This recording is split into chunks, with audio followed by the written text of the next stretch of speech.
গতকালকে কলকাতার বেহালাতে একটি মুসলিম মহিলা বোরকা পরে গিয়েছিল, ওখানে দাঁড়িয়ে এক অর্ধলোক, এক ভদ্রলোক বলতে বাধ্য হচ্ছি, রাজনীতি করছি না, নাহলে তো অন্য কিছু বলতাম। সে অর্ধলঙ্গ, সে বলছে এটা হিন্দুস্তান, এখানে বোরকা পরা যাবে না, এখানে তুমি বোরকা খুলে আসো।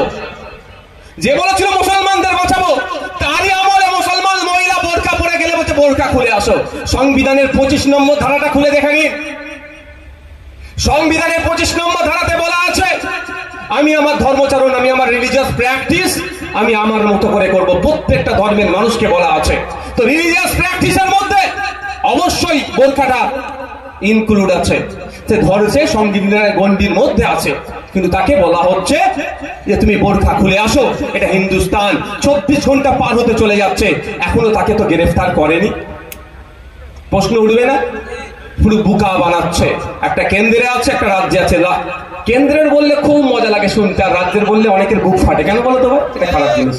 অন্যায় অন্যায়, আমি অন্যায় করলে আমারও বিরুদ্ধে আপনাকে বলবেন। যাক, সে প্রসঙ্গে যাচ্ছি না, ফিরে আসি। তো যখনই আমরা কথা বারবার বলছি যে আপনি বলেছিলেন হিন্দুকে রক্ষা করব, আর আপনার আমলে আমার হিন্দু ভাই কেন খুন হয়েছে, আপনাকে জবাব দিতে হবে।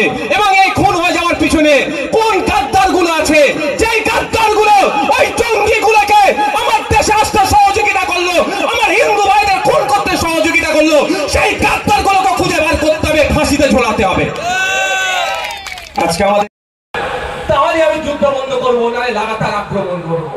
এটা করেছে। আজকের পর থেকে চায়ের দোকান, মাচাতে, ব্যবসার জায়গায়, কাজের জায়গায়, যেখানেই যাবেন এই কথাটা বারবার বললেন যে ওই 4-5 জন যারা এসে আমার 26টা নাগরিককে শহীদ করে চলে গেল, আমার ঝন্টু আলীকে খুন করে চলে গেল, সেই মালগুলো কোথায়? কেন খুঁজে বার করতে পারছে না?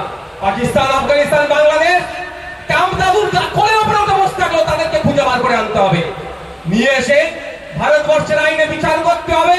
6 মাসের মধ্যে ফাস্ট ট্র্যাক কোর্টে বিচার করে ফাঁসিতে ঝুলাতে হবে।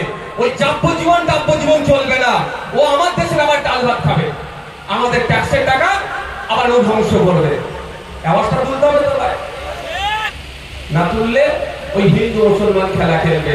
শুভেন্দু বাবু দেখবেন এখন হিন্দু মুসলমান বলা ছেড়ে দিয়েছে।